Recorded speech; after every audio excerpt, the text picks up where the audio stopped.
días he hablado del slow cook, y si prestaron atención, yo empecé diciendo que el micropulso estaba un poco reservado para ojos con visión y láser de onda continua estaba un poco reservado para ojos sin visión. El slow cook, como bien dice Walter, nos va lo mejor de ambas cámaras. Entonces para que el auditorio quede claro, le quiero trasladar una pregunta a Walter. Entonces, cuando ahora utilizas esa nueva técnica del slow cook, lo usas en ojos sin visión, en ojos con visión, en ambos.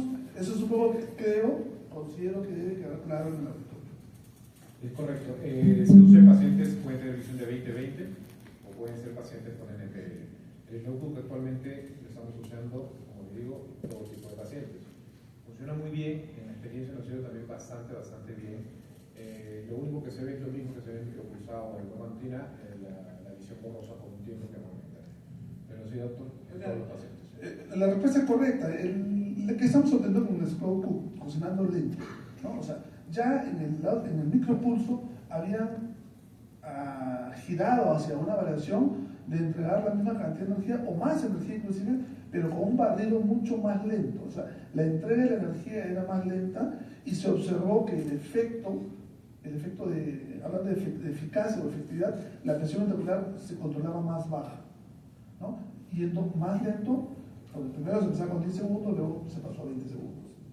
Pero cuando pasamos al otro, al láser de onda continua, se disminuía la presión drásticamente, pero empezaban a aparecer los efectos secundarios, ¿no?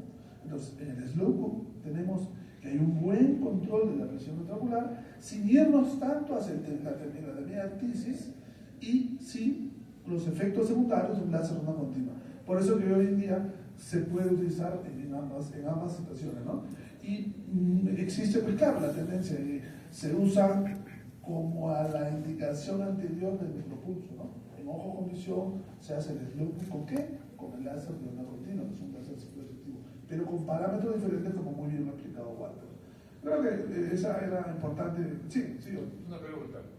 El micropulso que lo hace hace un momento atrás, si se aplica en una traya fallida, ¿se debe respetar la zona en la que estuvo la ampolla o es igual a, digamos, la cuenta completa?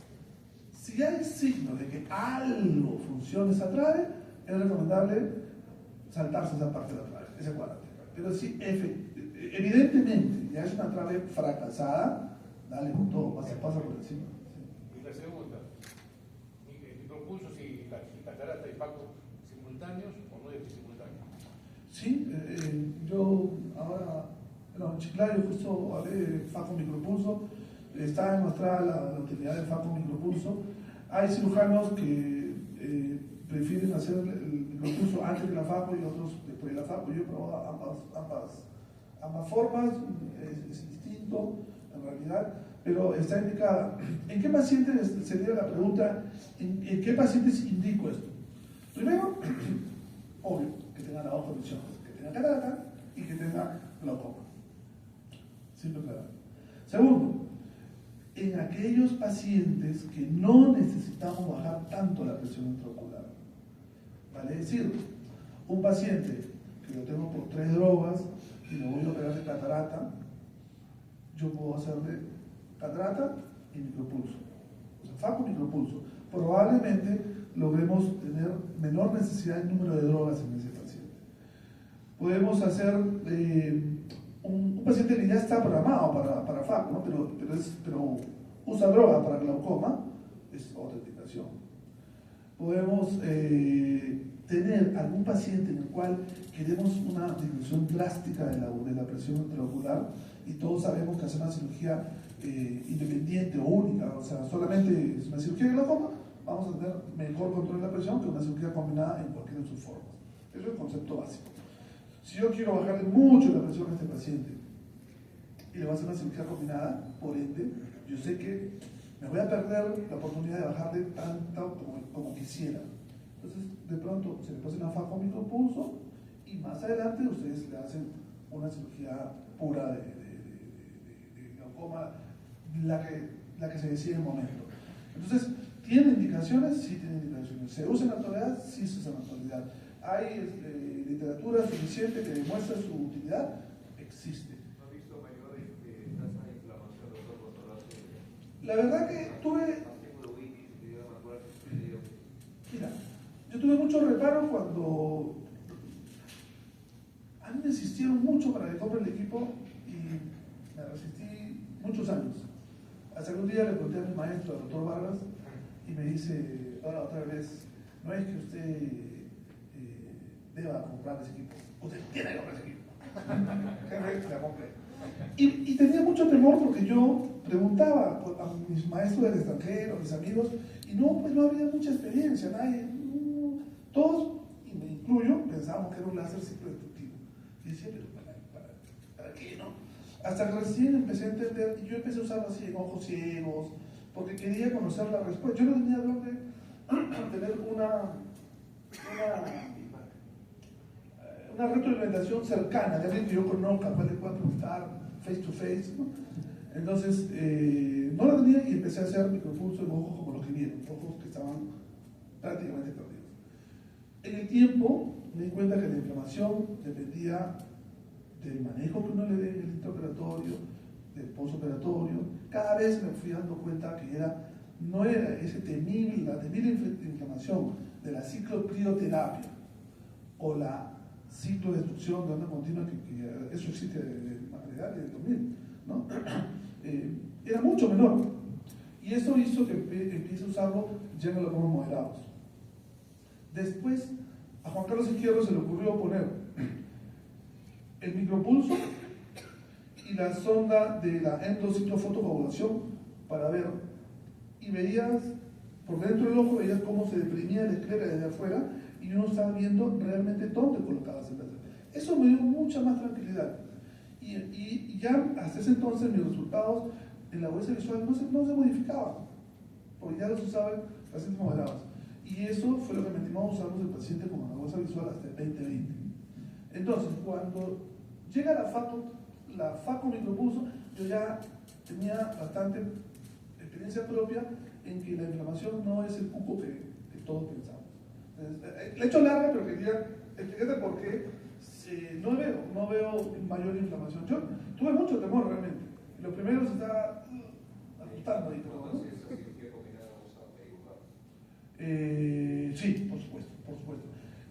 Sea el micropulso, sea la onda continua, esto es un diodo, esto duele, y tiene que bloquearse. Normalmente yo hago la FACO tópica, pero para esto sí lo bloqueo, ¿no? Sí, eso sí, muy importante. La sedación que dice Walter, hay que puntualizar que es pseudoanalgesia, porque sedación es una cosa, lo que el paciente no va a tolerar es la analgesia. Entonces tienes una buena pseudoanalgesia. Tienen que encontrar un anestesiólogo que entienda lo que ustedes quieren, mejor dicho, lo que necesitan.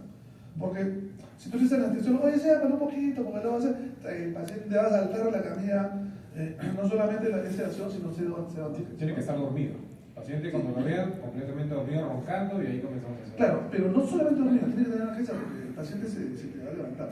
Probablemente el anestesiólogo ya capo, ya sabe lo que necesita, ¿no? Pero eso es algo que en el auditorio también tiene que quedar claro, ¿no? O sea, no vayan a tener problemas después. ¿Cuál es su protocolo post Cloudbook o CPC el protocolo corticoides, ¿con qué frecuencia? ¿Cuánto tiempo? Sí, por ejemplo, un corticoide por 15 días. 4 veces al día por 15 días y lo suspendes.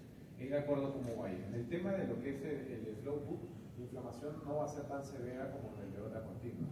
Por lo tanto, 15 días de corticoide es suficiente. Si lo combinas con un antibiótico, de repente si quieres, una dexametasona, que también es muy buena, es la que más me gusta, la dexametasona, la puedes combinar con antibióticos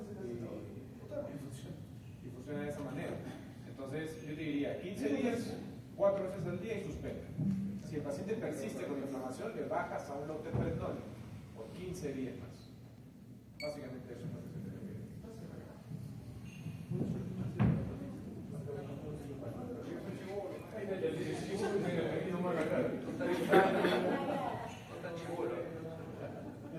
La cadera muy bien.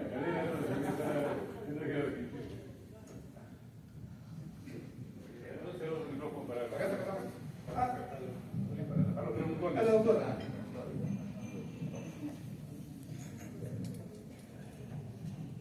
Buenos días con todos. Un favor, doctor Avilés. Usted dijo que se podía usar el ciclo G6 micropulso con seguridad en glaucomas leves. La pregunta es, ¿en qué casos de glaucomas leves entonces usted lo indicaría? Por ejemplo, aquel paciente que no consigue una presión rápida, un paciente que está en terapia médica máxima tolerada, ya tiene un daño orgánico, no consigo que el paciente entre en presión objetivo, yo tengo que hacer algo más que las drogas. Puedo hacer una trabeculoplastia, puede ser, pero si lo hicieron y no funciona, es una buena indicación para hacer una transaccional antes de ir a un mix. Básicamente, aquel paciente con glaucoma leve que no conseguimos llevarlo a presión objetiva. Ese sería el concepto. ¿Siempre después de intentar TRAVE o puede ser primera elección?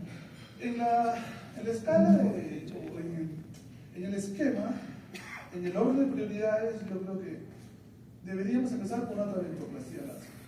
Lo que acá, también la industria farmacéutica se van a molestar un poco con nosotros, pero nosotros tenemos siempre el acoso de ellos y empezamos con la terapia médica tópico ocular. Sabemos que en otras partes del mundo se empieza con la trabeculoplastia láser. Salvando esto, podemos empezar o con trabeculoplastia o con tratamiento médico.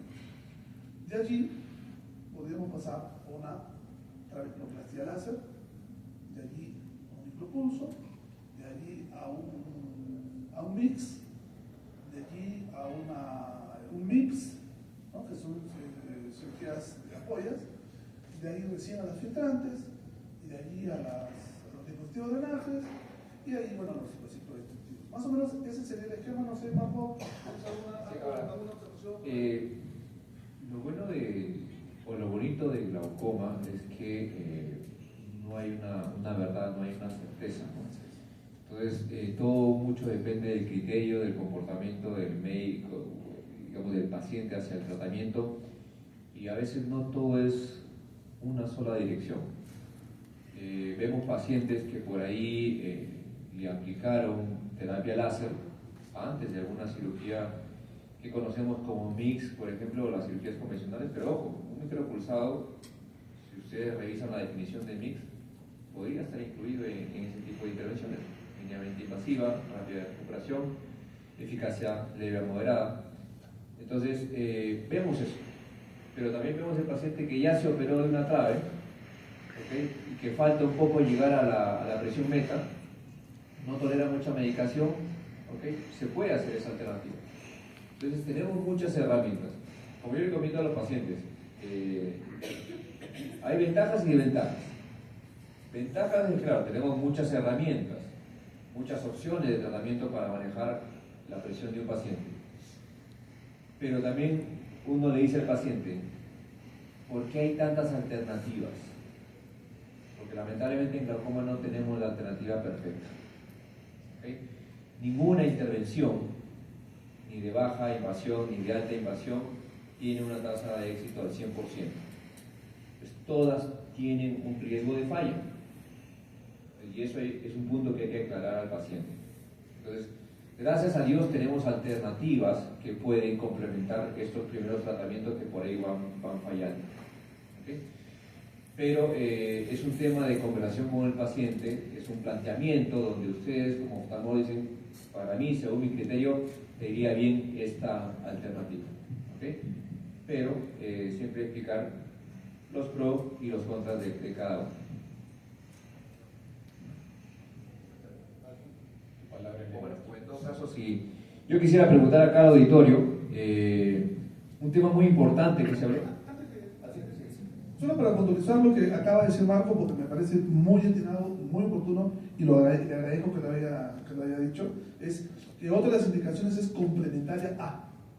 No solamente en el esquema que yo mencioné más o menos, que es un estándar, que no es rígido, como dice Marco, pero más o menos es lo que uno debe tener en cuenta, pero la indicación de como procedimiento complementario a está bien. Porque tú puedes haber ya hecho tu trave, pero te falta un cachito y puedes hacer una trabeculoplastia, pero un micropulso, ¿no? Eso también es fundamental tenerlo claro. Perdón, ahí para terminar, realmente para cerrar eso, hacer la pregunta. Lo que yo, el ejemplo, le doy a mis pacientes frecuentes es, por ejemplo, yo no voy a subir al segundo piso saltando, ¿verdad? Voy por las escaleras. Lo mismo para el tratamiento del glaucoma, es paso a paso, yendo despacio y de acuerdo a lo que vaya. El paciente no se tiene que hacer mañana, ni pasado mañana. ¿Sí? Tener tiempo de trabajar cuando uno detecta glaucoma. Entonces no hay que desesperarnos porque un paciente tiene 25 de presión, no tiene glaucoma, trabeculectomía. O va excelente, o ese paciente va mal. Entonces no vamos a matar una cucaracha con una granada. ¿Sí? Tenemos que agarrar un maigón, un zapato y solucionar. Entonces siempre vamos de menos a más en lo que es glaucoma. Buen día. Ante todo, agradecerle por la calidad de las charlas. Es una pregunta más, pedir una explicación, una frase que usó el doctor Sánchez, la maniobra del samurái para evitar el Seider. No lo gasté. Sí, la espada para que le demuestre un harakiri. No, la maniobra del samurái es simplemente quitar, si nosotros quitamos la aguja lentamente, ¿sí? Puede haber un colapso, puede haber un Seider y puede haber un reflujo. Entonces, la idea es al momento de retirar la aguja es hacerlo de manera rápida. Es lo mismo para el momento de quitar un punto. Cuando retiramos un puntito no lo hacemos despacito, sino lo jalamos. Pero no es por nada especial, simplemente la manera de jugar por lo jalamos. Hay que recordar que una de las complicaciones más frecuentes en glaucoma es el desmembramiento coroideo, ¿no? Es algo lo cual los glaucomatólogos al principio cuando empezamos nos asustamos en la especialidad y luego nos convertimos en amigos de ellos y ya no nos asusta porque es muy frecuente. ¿Pero qué causa un desmembramiento coroideo? Una descompresión brusca. Y a eso se refiere igual, que si uno saca la hoja bruscamente puedo tener una descompresión brusca y al día siguiente le creamos una complicación que el paciente no tenía. Por eso que él hace hincapié y que debe ser lento. Siempre menciono yo, cuando estamos en modo cataratólogo, podemos darnos la licencia de operar rápido y todo eso. Pero cuando entramos en modo glaucomatólogo, tenemos que cambiar el chip. Y en el glaucoma todo debe transcurrir despacio. Y eso. Algo que nos ha tocado en la mañana, en la noche, ¿qué se hace con los glaucomas de baja presión? ¿Esperar que se vaya la visión? Hay que hacer un seguimiento. Esos pacientes que tienen 12, 13 de presión y siguen perdiendo campo. ¿A qué va?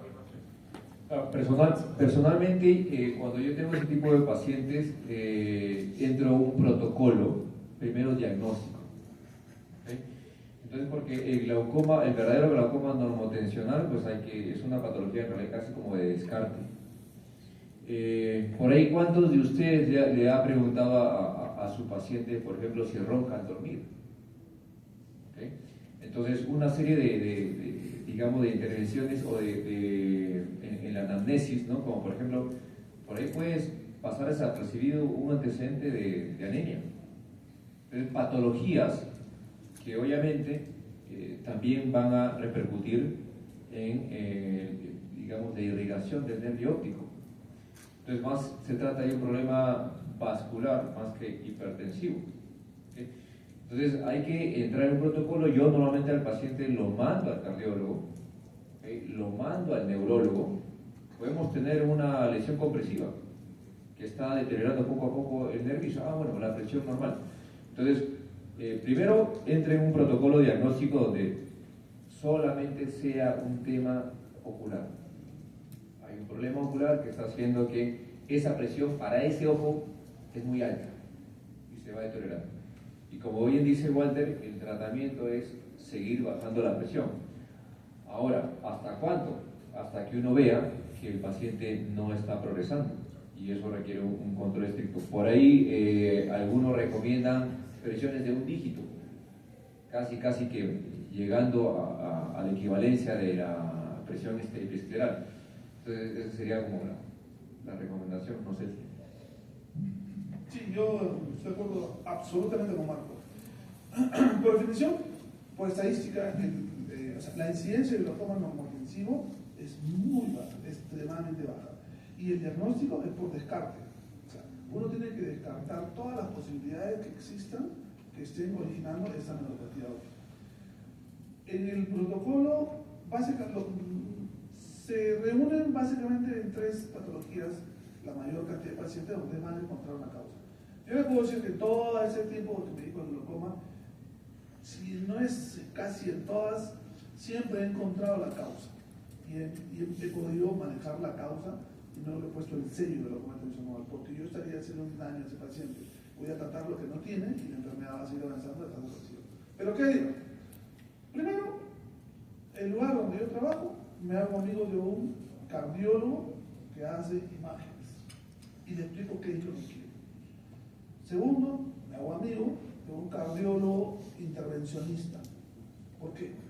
Lo primero que tenemos que hacer es pedir una interconsulta en cardiología y lo primero que ellos hacen, ¿qué saben los oftalmólogos de cardiología? Y no cursan la interconsulta o te responden cualquier cosa. Entonces, tenemos que pedirles, primero, un mapa, una monitorización ambulatoria de la presión intraocular para buscar dips nocturnos sostenidos. En la noche, la presión arterial baja mucho, eso genera poco bombeo de irrigación hacia el organismo en general y llega poca sangre a la arteria oftálmica y esto me genera la hipoxia. Segundo, hay que pedirle un eco doble de carótida para buscar adenomatosis carotidia. Tercero, hay que pedirles un Holter para buscar arritmias ocultas. Pero claro, cuando un oftalmólogo le pide un cardiólogo, y lo digo entre bromas, pero es la verdad, ellos nos menosprecian y dicen, está loco, ¿qué tiene? ¿Qué sabe? Ni siquiera sabe cómo se escribe arritmia. No nos hacen caso. Pero tienen que buscar un amigo.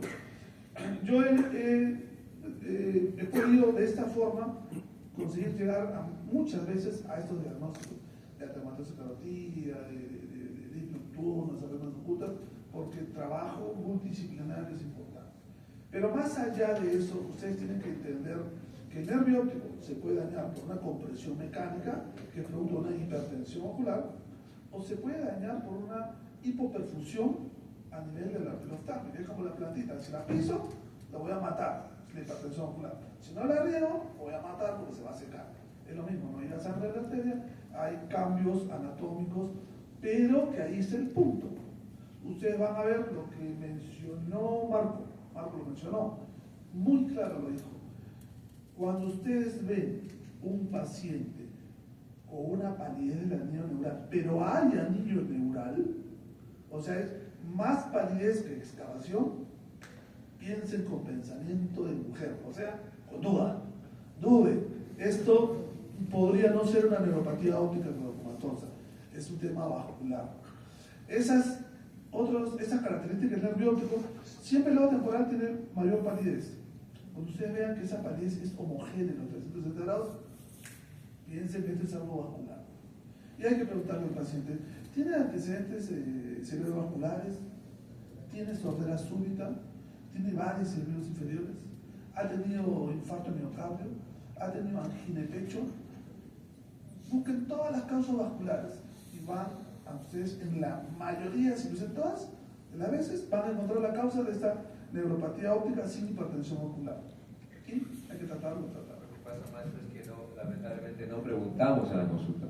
¿Cómo la consulta? Pase, señor, tome asiento. Y antes de que a qué viene ya le estamos tomando la presión y no conversamos con el paciente, ¿no? Entonces, y quiero aprovechar ese punto que usted toca, doctor Giovanni, en el caso, por ejemplo, del paciente de glaucoma hipertensivo, pero que está controlado igual, ¿no? Sin embargo, sigue progresando. Y a veces progresa un ojo y no tanto el otro. Y por ahí hay cosas tan absurdas, que pueden sonar absurdas, pero aún así está estudiado. Entonces, preguntarle al paciente como, oye, ¿cómo duermes? ¿Tú duermes boca abajo? Ah, sí, doctor. Yo duermo acá y normalmente pongo la almohada acá a este costado y ahí se está presionando el ojo. Y ahí está aumentando la presión. Y ahí está la causa de por qué está progresando un ojo, por ejemplo. O sea, son cositas que a veces uno no las piensa, pero nos toca ponernos en posición de médico internista y hacer una investigación, porque es todo un capítulo del paciente, así como expuse persistencia de ángulos estrechos post-iridotomía. Bueno, habría que hacer un capítulo de persistencia de la progresión a pesar de llegar a la presión meta. Una pregunta oculta de no está pensando. Sí, hay como muchas formas de ver la forma de la presión a través del ciclo del sueño. Los tiempos recientes lo hacían a estar desde la época de la presión, me acuerdo que vino.